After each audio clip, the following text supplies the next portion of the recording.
क्या अंबा प्रसाद भी कांग्रेस से निष्कासित कर दी जाएंगी दोस्तों? दरअसल ये सवाल क्यों उठ रहे हैं? सवाल इसलिए उठ रहे हैं कि उनके पिता योगेंद्र साव जो मंत्री भी रहे और कांग्रेस के वरिष्ठतम नेताओं में शुमार किए जाते हैं झारखंड में, उन्हें कांग्रेस ने 3 साल के लिए पार्टी से निष्कासित कर दिया गया बिना नोटिस की। कोई सूचना नहीं पहले से दी गई और अचानक से एक नोटिस जारी होती है कि आपको सरकार के खिलाफ बोलने के कारण, यानी कि सजा दी गई उन्हें हेमंत सरकार के खिलाफ बोलने के कारण, उन्हें कांग्रेस ने 3 साल के लिए हटा दिया गया। उनके बिटिया जो हैं अंबा प्रसाद, उन्होंने भी हेमंत सरकार पर सीधा निशाना साधा है। मामला वही, आपको पता है, पिछले वीडियो में आप सारा माजरा देख चुके हैं, समझ चुके हैं कि किस तरह योगेंद्र साव का घर, आवाज, सब कुछ तोड़ डाला गया। एनटीपीसी का विवाद है, उसको लेकर ये बताना मैं उचित समझता हूं दोस्तों कि विस्थापन प्लान का मुद्दा 1 दशक नहीं, 2 दशक नहीं, लगभग 3 दशक से ये परिवार उठाता रहा है। इसके अपने राजनीतिक फायदे भी हैं, राजनीतिक नुकसान भी है। गांव इलाके में तूती बोलती है और एक दबदबा है इस राजनीतिक परिवार का। जिस परिवार से मंत्री रहा हो, जिस परिवार से 1 नहीं 2 विधायिका रही हो, तो कैसे दबदबा ना हो। और दूसरी बिटिया भी राजनीति में आने वाली है, तो बेटा भी सक्रिय भागीदारी निभाता भी है। तो अब जो है रांची पहुंची अंबा प्रसाद और उन्होंने प्रेस बयान जारी किया, प्रेस क्लब में प्रेस कॉन्फ्रेंस का आयोजन किया, सारे पत्रकार जुटे, सवालों का भी कुछ जवाब दिया है। लेकिन उससे पहले जो सारी बातें बताई है, पूरा पोथा लेकर बैठी थी, जिसे कहते हैं कागजात का पिटारा, और खोलती गई बार बार, लेकिन निशाना साधने से चुकी नहीं सरकार पर। और कह दिया सीधा सीधा, अंधी बहरी गूंगी है सरकार। कौन सरकार? झारखंड में किसकी सरकार है? कांग्रेस गठबंधन की सरकार है। अगुवाई करते हेमंत सोरेन, यानी कि बड़ा दल है जेएमएम, तो दूसरा बड़ा सहयोगी दल है कांग्रेस, और उसी की राष्ट्रीय सचिव है अंबा प्रसाद। और अभी बंगाल में चुनाव होने जा रहा है, पश्चिम बंगाल में, उनकी सह प्रभारी भी अंबा प्रसाद। कहा क्या, पूरी बातें सुनिए। लेकिन सवाल फिर छोड़े जा रहा हूं, क्या अंबा प्रसाद पार्टी का दामन छोड़ेंगी या कांग्रेस ही उन्हें अलग रास्ता दिखलाएगा? ये सवाल आप पर छोड़ता हूं दोस्तों, और आप सुनिए पूरी प्रेस कॉन्फ्रेंस अंबा प्रसाद ने आखिर रांची में, राजधानी में आकर आज क्या विस्फोट कर डाला। जो कार्रवाई हुआ, जो जिससे घर टूटा, वो सही है कि गलत? तो मैं सबसे पहले तो मैं शुरुआत करना चाहती हूँ कि आप लोग सब जानते हैं कि लगातार 15 साल से हमारे परिवार के ही कोई ना कोई बड़कागांव में विधायक के रूप में काम किए और पूर्व मंत्री भी रहे हैं, और लगातार जनप्रतिनिधि के तौर पे हमारा पूरा परिवार बड़कागांव में विस्थापितों के लिए मुआवजे और पुनर्वास को लेके, भू अर्जन को लेके, विस्थापन को लेके लगातार संघर्ष करते आ रहे हैं, जिसके वजह से आप लोग जानते हैं कि हम लोग को हमेशा टारगेट किया गया, जेल भेजा गया, झूठा मुकदमा किया गया। मतलब हमको लगता है कि झारखंड में कोई ऐसा परिवार नहीं होगा जिसने इस लड़ाई में इतना झेला हो। आप सोचिए कि पिताजी पूर्व मंत्री श्री योगेंद्र साव जी को दुमका जेल में रखा जाता था, माता मेरी रामगढ़ जेल में रखा गया था, और मेरे भाई को रखा गया था हजारीबाग जेल में। जिस परिवार पे इस तरह का दौर गुजरता है, वो परिवार समझ सकता है कि क्या होता है इसका मतलब। और 7 साल उनको जेल में भी, जेल का यातना भी झेलना पड़ा, जेल में भी कई तरह के टॉर्चर किए गए। उसके बाद लगातार हम लोग संघर्ष करते ही रह रहे हैं, और अभी भी हम लोग इस लड़ाई में हमेशा कहीं ना कहीं अकेला महसूस करते हैं। और उसके बाद देखिए, राज्य सरकार और केंद्र सरकार का इस मामले में हमेशा उदासीनता देखने को मिलता है। विस्थापन के मामले में हो या फिर जो पुनर्वास या भू अर्जन से संबंधित जितनी भी समस्याएं हैं, उस पर हमेशा देखेगा केंद्र सरकार और राज्य सरकार की उदासीनता है। अब एनटीपीसी, अडानी और सीसीएल जैसी बहुत सारी कॉर्पोरेट कंपनी है जो आज कॉर्पोरेट माफिया बन चुकी है, और पुलिस प्रशासन के सहयोग से ये लोग रैयतों को तरह तरह से परेशान कर रहे हैं और मुआवजा और पुनर्वास से वंचित करते आ रहे हैं। अब इसमें सारी रैयतों में से एक रैयत हम लोग भी है। अब हम सबसे पहले तो आपको ये दिखाते हैं, ये सरकार का मिनिस्ट्री ऑफ कोल का एक क्लैरिफिकेशन, स्पष्टीकरण का एक चिट्ठी है, जो सिर्फ मिनिस्ट्री ऑफ कोल का नहीं है, बल्कि ये विधि विभाग और ये आपको कागज दे देंगे। ये विधि विभाग और लॉ एंड जस्टिस से भी ये एडवाइस लेके ये क्लैरिफिकेशन है। इस पे एक राजपत्र भी निकला है, जिसको राजपत्र को आप क्या बोलेगा, लॉ ऑफ लैंड होता है। तो भारत का राजपत्र भी निकला हुआ है कि अगर 2015 के पहले अगर मुआवजा नहीं मिला है तो 2015 के बाद 2013 लागू होगा, कोल बेरिंग एक्ट लागू नहीं होगा। ये राजपत्र आप देख सकते हैं और ये क्लैरिफिकेशन भी देख सकते हैं, जिसमें स्पष्ट लिखा हुआ है और हम इसमें अंडरलाइन कर दिया। आप बस इस लाइन को पढ़िएगा कि 1/9/2015 के पहले अगर मुआवजा मिल गया है तो फिर वो कोल बेरिंग एक्ट उस पर फॉलो, मतलब अगर मिल गया है तो वो कोल बेरिंग एक्ट चलेगा। लेकिन अगर 1/9/2015 से पहले अगर मुआवजा नहीं मिला है तो उस पर 2013 लागू होगा। ये डॉक्यूमेंट आप लोगों के लिए है।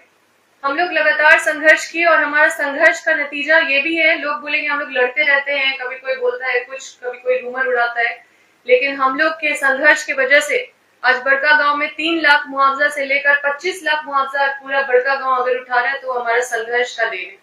कोई दूसरा जनप्रतिनिधि ये नहीं बोल सकते कि हम लड़े हैं या फिर उनका देन है। हम लोग इतना ही नहीं बल्कि पसरिया और बरबनिया में 56.88 एकड़ लैंड को कंपनी को वापस दिलवाएं, जिसमें कि बड़ा सा अखबार में भी कई अखबारों में छपा है। तो ये हम चंपई सोरेन जी के मदद से हम ये करवाए थे और झारखंड में पहली बार, देखे यहाँ लिखा हुआ है, झारखंड में पहली बार माइनिंग के लिए दी गई जमीन रैयतों को लौटाई। ये भी हमारा संघर्ष था। अब हम आते हैं कि कई रैयत जिनके पास पैसा है वो हाईकोर्ट जा रहे हैं कि हमें मुआवजा निर्धारण करने के लिए हमें 2013 अधिनियम के तहत हमें मुआवजा निर्धारण करके दिया जाए, क्योंकि हम हम कोल बेरिंग एक्ट के तहत नहीं लेना चाहते मुआवजा। अब जिसके पास पैसा है वो हाईकोर्ट जा रहे हैं रैयत। अब 83 रैयत हाईकोर्ट गए हैं। ये 2 ऑर्डर है। एक ऑर्डर तो है जिसमें कि एक रिट पिटीशन है जिसका ऑर्डर भी निकल गया। कई मामले लंबित भी है, कई मामले के ऑर्डर निकल गए।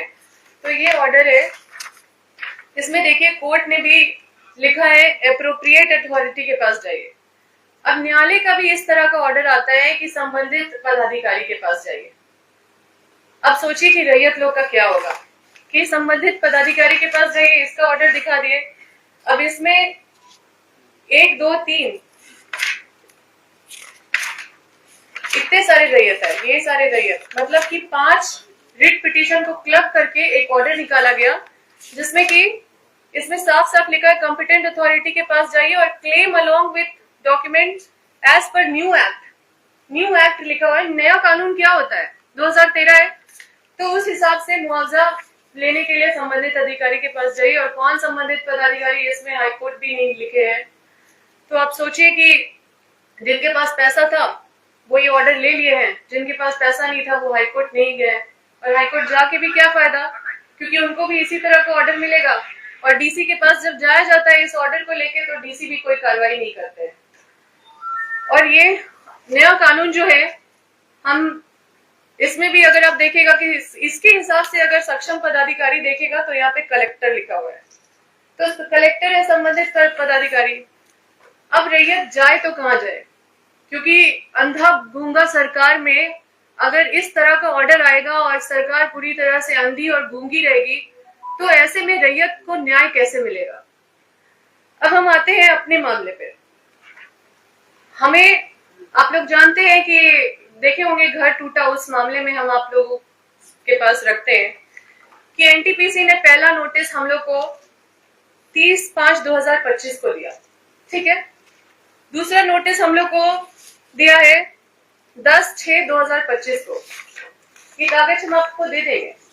और तीसरा नोटिस दिया है 20/6/2025 को, ये तीसरा नोटिस है हम। और जब चौथा नोटिस दिया तो ये बोलते हुए दिया, और सारा नोटिस सीबीए एक्ट के तहत मुआवजा निर्धारण करने से संबंधित है। सारा नोटिस में लिखा हुआ है कि सीबीए एक्ट के तहत मुआवजा निर्धारित करने के लिए आप आइए और मुआवजा निर्धारित करने में हमको सहयोग कीजिए। तो ये चौथा नोटिस जो मिला है उसमें ये बिल्डिंग डिवीजन से मुआवजा निर्धारित कर दिए। अब ये बिल्डिंग डिवीजन से मुआवजा निर्धारित करके यहाँ लिखते हैं कि हम ट्रिब्यूनल में आपके खिलाफ हम केस किए हैं, आप वहां पे जाके अपना मुआवजा लीजिए। तो फिर ये सोचिए कि बिल्डिंग डिवीजन कौन से राज्य के प्रपत्र में लिखा हुआ है कि बिल्डिंग डिवीजन को ये पावर है कि वो मुआवजा निर्धारण करेगा जाके, और वो भी कारखाना का। क्या कारखाना निरीक्षक नहीं है झारखंड में, उसका पद खत्म हो गया है? या कौन सा झारखंड सरकार में ये नियम है? मतलब ये अवैध तरीके से एनटीपीसी ने मुआवजा निर्धारण करा है। ये कागज आपको जरूरत होगा तो दे देंगे। अब ये कोर्ट के ऑर्डर है और ये कोर्ट का पिटीशन है जो हम नहीं, एनटीपीसी खुद ये फाइल किया है, और ये हम नहीं बोल रहे, ये एनटीपीसी खुद बोल रहा है कि हम जो भूमि अधिग्रहण है वो 24/6/2008 को किए। अब 24/6/2008 को भूमि अधिग्रहण किए हैं और 25 को हमको नोटिस दे रहे हैं मुआवजा निर्धारण करने का। तो क्या इनको नहीं पता है कि हम पे कौन सा कानून लागू होगा, कि 2013 लागू होगा, 2013 का नया अधिनियम लागू होगा? तो हम कोर्ट गए, कोर्ट में हम केस नहीं किए, ट्रिब्यूनल कोर्ट में यही केस किए हमारे खिलाफ। तो वहां पे ये लिखे हैं कि हम 24/6/2008 को हम अधिग्रहण किए हैं। तो 24/6/2008 को अधिग्रहण किए हैं, आज 2026 है और ये कोर्ट में 2 प्रेयर करते हैं, ये इन्हीं का प्रेयर है। और हम ये भी बताते हैं कि हमारा भी केस चल रहा है, हम भी किए हैं एनटीपीसी के खिलाफ केस, और ये रिट पिटीशन जो हाईकोर्ट में है उसका नंबर 5483/25 है, जिसको जो एनटीपीसी के खिलाफ चल रहा है। तो ये रिट पिटीशन में हमने भी आईए फाइल किया था, आईए नंबर 540/2026 है, जिसमें हमने स्टे के लिए मांग किया था कि जबरन ये हमारा घर तोड़ने का प्रयास या साजिश किया जा रहा है, इसमें तुरंत स्टे लगाया जाए। और यहाँ पे जो एनटीपीसी ने प्रेयर किया, ये बहुत मजेदार प्रेयर है, आपको सुनना चाहिए। एक प्रेयर किया है कि नेसेसरी डायरेक्शन, मतलब डायरेक्शन दिया जाए, ये क्लेमेंट को डायरेक्शन दिया जाए विद कि रिमूव द स्ट्रक्चर को रिमूव करने के लिए, और विड्रॉ द एफोरसेड कंप्लेंट केस। इतना मतलब हम कोई केस किए हैं हजारीबाग में, उसको विड्रॉ करने के लिए, ये सोचिए इनका इतना हिम्मत है, इनका मतलब गुंडागर्दी कोर्ट में भी चल रहा है कि ये कोर्ट में प्रेयर कर रहे हैं कि ये जो फलाना केस कंप्लेंट केस नंबर है इसको विड्रॉ करने के लिए बोला जाए, तब जाके इनको मुआवजा मिले। और ये मीडिया में आके बोल रहे हैं इनको मुआवजा मिल गया है, हम तो ये ऑर्डर आपको दे रहे हैं। ये इस तरह का प्रेयर कर रहे हैं, तो आप समझ सकते हैं इनका मंशा क्या है। हम ये ऑर्डर शीट भी लाए आपके लिए, जिसमें ये डेट देखिए कि इतना तारीख को 16/7/25 को ये केस दर्ज किए हैं, और हम खुद 24 को हम प्रेजेंट हो गए हैं कोर्ट में, और हम भी इनके खिलाफ हम फाइल किए हैं। और उसके बाद 13 तारीख को जब हम प्रोटेस्ट के साथ चेक लेने के लिए हमारे पार्टी गया, जब योगेंद्र साहु जी प्रोटेस्ट के साथ, मतलब विरोध के साथ चेक लेने के लिए जब कोर्ट में गए, तो इन्होंने तुरंत एक उसी दिन पिटीशन डाला कि इनको चेक नहीं मिलना चाहिए, पहले ये केस वापस ले, पहला, और दूसरा कि अपना स्ट्रक्चर खत्म करे। और हमने जो हाई कोर्ट में स्टे के लिए प्रेयर डाला था उसका नोटिस उनको मिला, और उसका नोटिस उनको मिला है, जवाब देने के लिए उनको जो तारीख मिला है वो 19/3/2025 को मिला। अब 19/3/2000 नहीं, सॉरी 14/3/2026 को इनको नोटिस मिला, और 19/3 जैसे ही इनको स्टे का नोटिस हाथ में मिल गया, 19/3/2026 को ये जाके 2000 फोर्स के साथ घर को ध्वस्त कर दिए। अब सोचिए कि इतना इनका जो इतना हिम्मत कहां से आया है। कोर्ट में मामला चल रहा है, कोर्ट में इनको रिप्लाई फाइल करने के लिए बोला जा रहा है, कोर्ट में हमारा बहस के लिए पेंडिंग है मैटर, हमारा इनको भी ये भी आ रहे हैं, हम भी जा रहे हैं, और इसी मामले पे ये कोर्ट में चल रहा है। आप सोचिए कि जो हमारा संविधान का जो 14 अनुच्छेद है, जिसमें right to equality before law, मतलब कानून की नजर में सबको बराबर, और अनुच्छेद 21 जिसमें कहता है कि right to life and personal liberty, जिसमें कि हमको सम्मान से जीने का अधिकार है, और जब तक कि कोई न्यायिक प्रक्रिया नहीं हो तब तक हम मतलब हमारे जो स्वतंत्र जो अधिकार है उस पर कोई बाधा नहीं डाल सकता है। लेकिन ठीक ही राहुल गांधी जी बोलते हैं कि संविधान मर रहा है। आप सोचिए, संविधान का धज्जी नहीं उड़ रहा तो क्या उड़ रहा है? आप सोचिए कि जब तीनों जो आप तो चौथा स्तंभ है, लेकिन जब तीनों स्तंभ जब इस तरह से काम करने लगे तो ये संविधान का कहां ये संविधान है? आप देखिए कि इस तरह से जो कार्रवाई किया गया और जो इतने सारे फोर्स के साथ भेजा गया, हम अकेले गिने हैं गाड़ी कम से कम 10-100 गाड़ी होगा।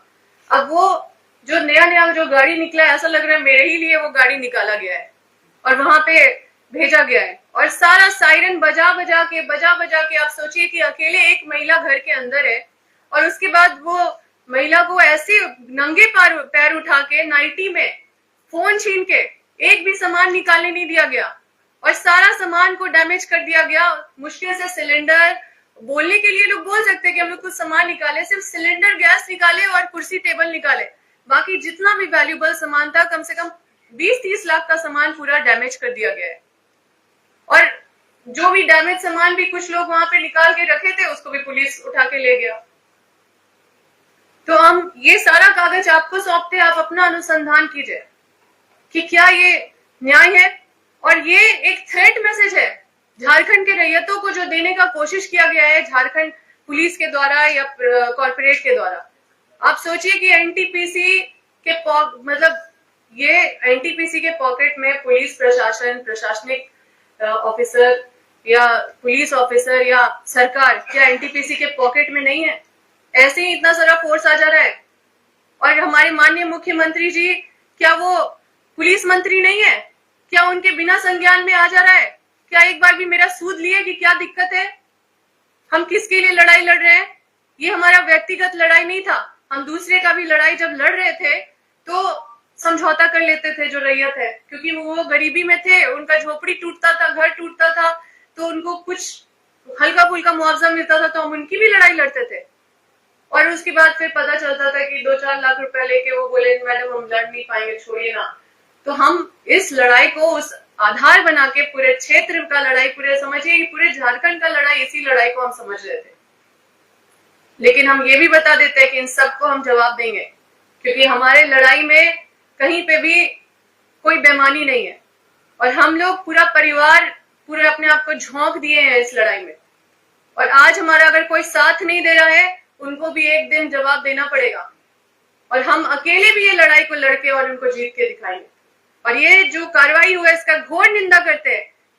और हम आपको पार्टी के विषय में भी हम अलग से हम प्रेस कॉन्फ्रेंस करके हम इस पे हम चाहते हैं कि इस विषय को आप लोग अनुसंधान करके इस विषय को अलग रखिए और इस विषय को क्लोज करके उसके बाद फिर आप दूसरे विषय पे आप हमसे दूसरा सवाल करिए। व्यवस्था क्या है कि आपके पक्ष में वो नहीं है और पुलिस प्रशासन आप पर कार्रवाई कर रही है? क्यों विवश है? उनसे पूछिए, ये तो उनकी बात है, ये हमारी बात नहीं है। लेकिन हम आपके पास जो भी आए न्यायालय के दस्तावेज के साथ आए। अगर एनटीपीसी सही है तो इसी तरह से बैठ के न्यायालय का दस्तावेज लेके जो ट्रिब्यूनल कोर्ट हो या हाई कोर्ट का कोई भी ऑर्डर दिखा दे जिसमें उनको लिखा हुआ है कि जबरन वो मतलब हमारा घर तोड़ सकते हैं या जबरन वो पुलिस प्रशासन को लाके हमारा घर तोड़ देंगे। और उन्होंने न्यायालय से ये भी बात छुपाया है कि उन्होंने ऑलरेडी हमारा कारखाना तोड़ दिया है। उन्होंने कोर्ट से छुपाया है, कोर्ट में इस बात को पूरी तरह से छुपाने का कोशिश की है कि कारखाना वहां पे जो फैक्ट्री है पूर्व मंत्री योगेंद्र साहु जी का, उसको 1/8/2025 में ही ध्वस्त कर दिया गया बिना कोई नोटिस का। और आज आप लोग को मीडिया बाइट देते हैं एनटीपीसी के लोग कि हम लोग को मुआवजा दे दिए। तो हम ये सारा चीज आप लोग को पास रख दिया है और इस तरह से हम आपको बता रहे हैं कि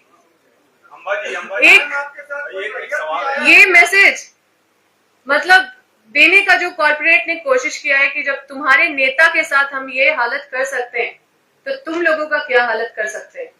ये जो थ्रेट मैसेज देने का कोशिश किया गया है ये सब कोई समझ रहा है और इसकी लड़ाई तो हम लड़ेंगे और सबको कोर्ट पे घसीटेंगे और सबका धज्जी उड़ेगा। एक सवाल है, कार्यपालिका कोई तहत नहीं, क्योंकि कोर्ट में जब मामला चल रहा है आर्टिकल 21 क्या बोलता है, जब तक न्यायिक प्रक्रिया चल रहा है आपका कोर्ट में और जिस संबंध में चल रहा है और आप भी पिटीशन दायर कर रहे हैं, आप उसमें इन्वॉल्व हो चुके हैं, आपके पिटीशन पे सुनवाई होने वाला है, हम भी अपना रिप्लाई दे चुके हैं, तो आप उससे पहले कैसे कार्रवाई करेंगे? आप उससे पहले जबरन जाके 2000 फोर्स लेके, और जबकि हमने इसकी सूचना पार्टी में हर किसी को दिया, आला अधिकारियों को दिया। देखिए वो लोग बिल्डिंग डिवीजन से कंपनसेशन निर्धारित कराए हैं, आप बताइए, उनसे पूछिए कि कौन सा ऐसा प्रपत्र है, संग्रह है सरकार का जिसमें लिखा हुआ है कि बिल्डिंग डिवीजन कारखाना का मुआवजा निर्धारण करेगा या फिर घर का निर्धारण करेगा मुआवजा। ऐसा कोई नियम है क्या? ये अवैध तरीके से ये मुआवजा निर्धारण किया गया है। देखिए हम तो सारा न्यायिक पेपर, जितना भी न्यायालय का कागज है, कोर्ट का ऑर्डर है, सब लेके आए हैं। अब आप उनको बोलिए कि अगर आपको ऐसा ऑर्डर मिला है तो आप भी लेके इस तरह से प्रेस कॉन्फ्रेंस कीजिए कि आपको न्यायालय ने बोला है कि आप जाके घर तोड़ दो, इस तरह का कुछ बोला है। जब सुनवाई हो रही थी और इस पे सुनवाई के लिए डेट रखा गया था, तो आपको जब स्टे ऑर्डर का जब नोटिस मिल गया तो आप तुरंत आनंद फानन में सारे मतलब जबरन जाके घर कैसे तोड़ दिए? आपको न्यायालय का भी कोई इज्जत नहीं है, कोई सम्मान नहीं है, आप हाई कोर्ट और ट्रिब्यूनल कोर्ट को भी कुछ नहीं समझते हैं, आप उससे भी बड़े अपने आप को समझते हैं। तो ये चीज आप लोगों के बीच में हम रखते हैं और आप लोगों से सवाल करते हैं। हम आप जनता से भी ये सवाल करना चाहते हैं कि क्या हमारा झारखंड जल जंगल जमीन के अधिकार की रक्षा करने के लिए बनी है, या यहाँ पे अबुआ का राज है या बबुओं का राज है? ये सवाल का जवाब आप लोग दे दीजिए। ये तो आप ही जवाब देंगे। चुनाव हो रहा है, चुनाव जो हो रहा है, सवाल है कि जब 2019 में आप विधायक बनी थी तो विधानसभा में यही चीज का मामला उठाई थी, सभा ने एक्सेप्ट भी किया, कमेटी भी गठन की, आप कमिश्नर के साथ बैठी भी, क्या रिजल्ट और क्या जवाब आया आज तक ओपन नहीं हुआ? देखिए हमेशा हमने आप लोग के बीच में एक एक चीज रखते गई हूँ, हमेशा प्रेस कॉन्फ्रेंस करके आप लोग को बताते गए हैं कि उस कमेटी में दो अलग अलग रिपोर्ट बना। जो रिपोर्ट कमिश्नर की अध्यक्षता में बनना चाहिए था वो कमिश्नर ने बनाया, लेकिन उसमें डीसी और एनटीपीसी साइन नहीं किया। डीसी और एनटीपीसी साइन नहीं किया और समझिए खलबली हो गया कि 2013 कैसे लागू कर देंगे, क्योंकि जो मुआवजा दिए फिर से मुआवजा निर्धारण करना पड़ेगा उनको।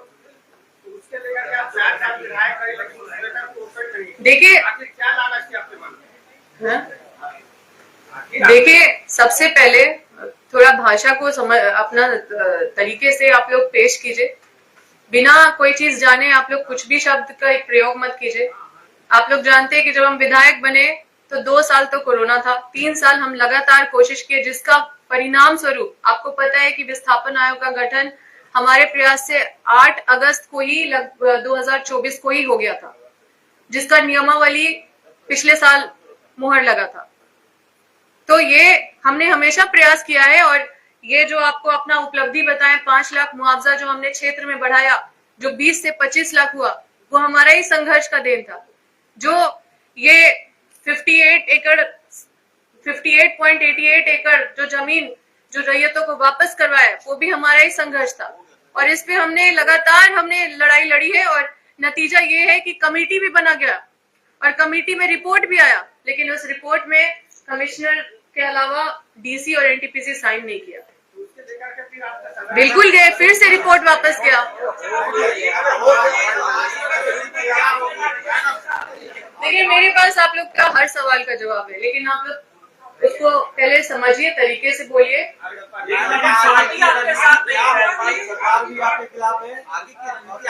वो हम आपको इस सब्जेक्ट में हम नहीं चाहेंगे कि इसको खिचड़ी बनाए, इसको पहले आप इस सब्जेक्ट को अलग रखिए, फिर हम इस सब्जेक्ट को क्लोज करिए।